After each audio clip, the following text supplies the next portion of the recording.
There is a chickadee sitting in a tree in your yard right now.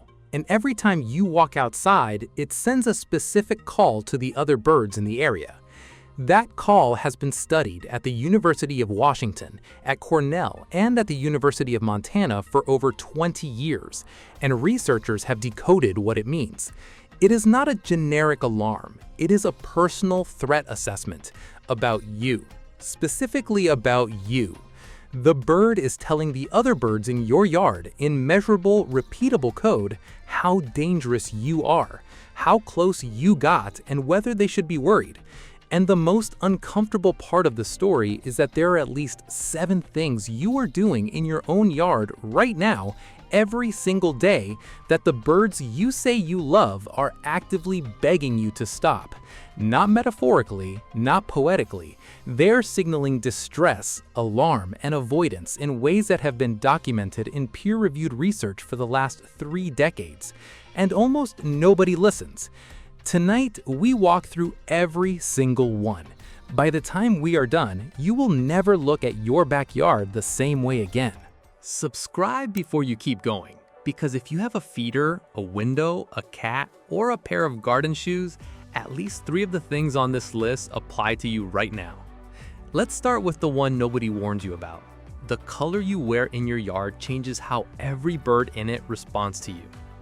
In 2014, a research team led by Piotr Trojanowski in Poland published a study in the journal Bird Study that tested how flush distance, the distance at which a bird flies away from an approaching human, changed based on clothing color.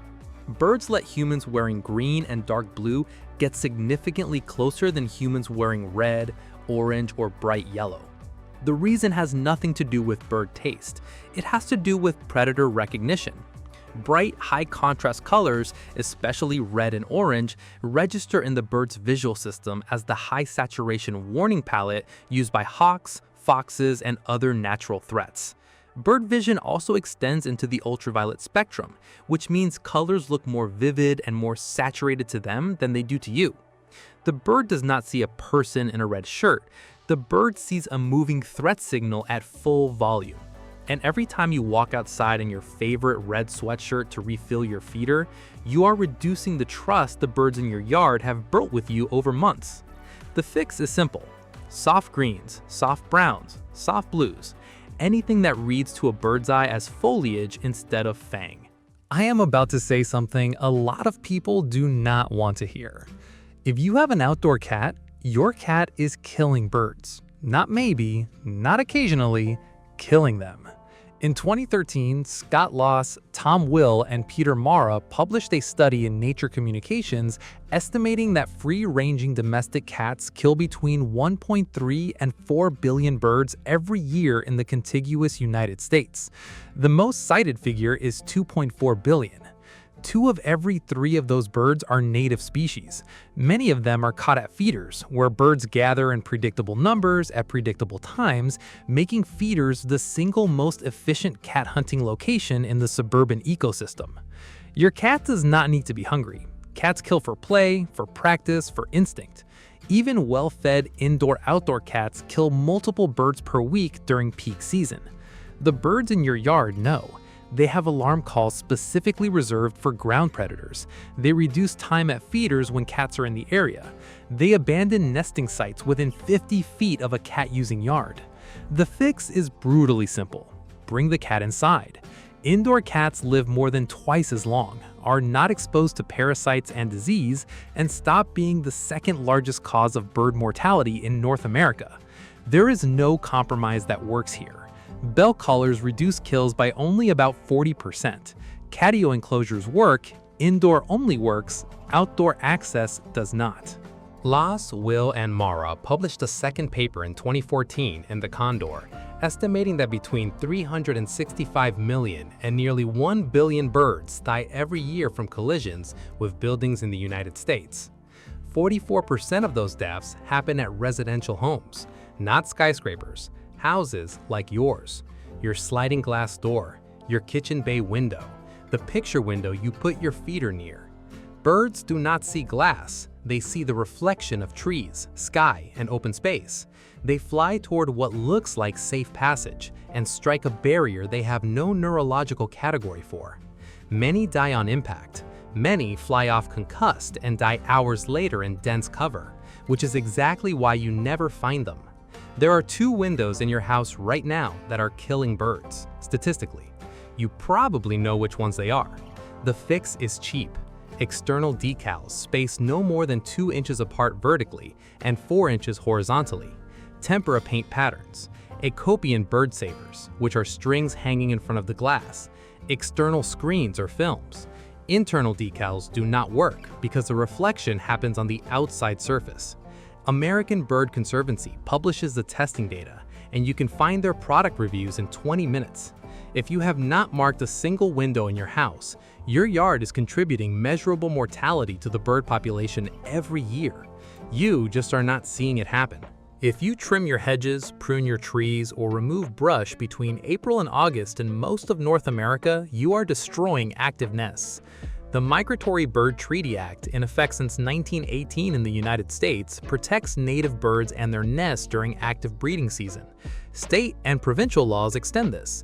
And yet, every spring in suburban yards across the continent, people fire up trimmers and chainsaws right through the peak of nesting season.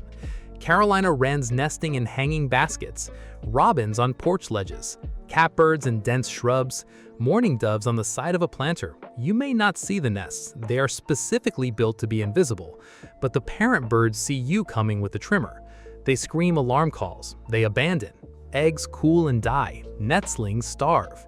Even if you avoid striking the nest, the disturbance from a running trimmer within 10 feet for more than a minute is often enough to cause abandonment in skittish species. The fix is to do all major trimming and pruning in late September through early March. If you must trim in spring, check every shrub by parting the branches and looking for active nests before you start. Carolina wren nests are particularly easy to miss because they tuck into anything that looks remotely cavity-like. A hanging boot near your back door has hosted a wren nest in someone's yard. So has a barbecue cover. So has a coiled garden hose left on a porch shelf for too long. People feed birds with the best intentions. They also feed them things that quietly damage them.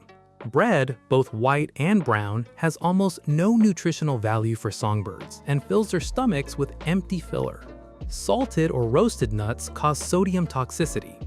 Honey grows fungal contamination quickly and can spread aspergillosis.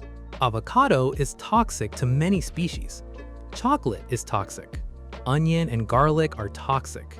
Cheap birdseed mixes are dominated by milo, red millet, and cracked corn, which most North American songbirds will not eat, but will scatter aggressively to find the few sunflower seeds underneath, wasting most of the bag and attracting house sparrows and starlings instead of native species.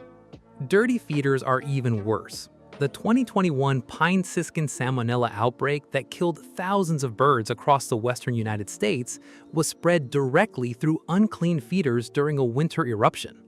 The fix is straightforward. Black oil sunflower for general feeders, Niger for finches, suet for woodpeckers, mealworms for bluebirds. Clean every feeder every 2 weeks with a 10% bleach solution. Drain, scrub, rinse, air dry. Take feeders down for 2 weeks anytime you see a visibly sick bird. Cornell calls this social distancing for birds, and it dramatically reduces transmission of mycoplasma and salmonella across feeder populations. Birds live in a sensory world tuned to subtle sound. Your leaf blower, your power washer, your lawnmower, your dog barking on a long lead, your kitchen exhaust fan venting outside, your air conditioner condenser, your wind chimes. Every one of these registers in a bird's auditory system as either threat noise or masking noise. A 2011 study by Clinton Francis and colleagues published in Current Biology showed that birds exposed to chronic background noise reduced nest success, abandoned territory at higher rates, and shifted vocal frequencies to compensate. A leaf blower running for 30 minutes drives every songbird out of a quarter-acre yard for hours afterwards, and the birds that return are demonstrably more stressed. And the worst offender, the one nobody thinks about, is the wind chime. The metallic tonal frequencies of medium and large wind chimes overlap directly with many songbird alarm and contact calls. The birds in your yard cannot hear each other clearly when your chimes are active. They reduce vocal communication. They reduce feeder use. The fix is to use power tools as briefly as possible. Schedule loud yard work for the middle of the day rather than dawn or dusk when birds are most vocally active, and either remove wind chimes or move them away from the part of the yard where you feed and watch birds. This is the one that almost nobody knows. The way you walk in your own yard matters. Birds read intent. A direct line approach toward a feeder, a tree, or a bird itself triggers flush behavior. A direct gaze locked on a specific bird triggers flush behavior even faster. Birds interpret eye contact from large mammals as predatory targeting because that is exactly what hawks and foxes do before an attack. The fix takes practice. Approach feeders at oblique angles, not straight on. Move at a steady, slow pace, not stop and start, because stop and start is what a stalking predator does. Look slightly past a bird instead of directly at it. Speak softly. Do not lift cameras or binoculars to your face suddenly, because the movement of a hand toward the face mimics the strike posture of a raptor. Birds in suburban yards can be trained over weeks and months to tolerate a human within a few feet, but only if that human approaches like another animal that is not hunting them. The birds that visit your feeder today are the survivors of generations that learned to read these signals. They are reading you every second you are in the yard, and every behavior you change to acknowledge that earns you a small piece of their tolerance. The birds in your yard cannot speak, but they are signaling constantly every single day in calls and postures and flight distances that have been measured and published and confirmed in peer-reviewed studies.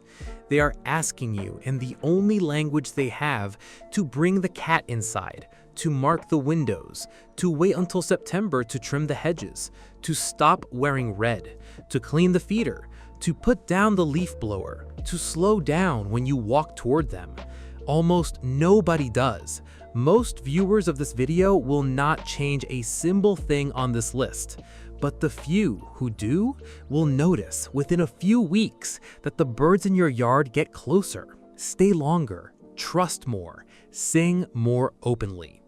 That is the relationship that is on offer if you are willing to listen.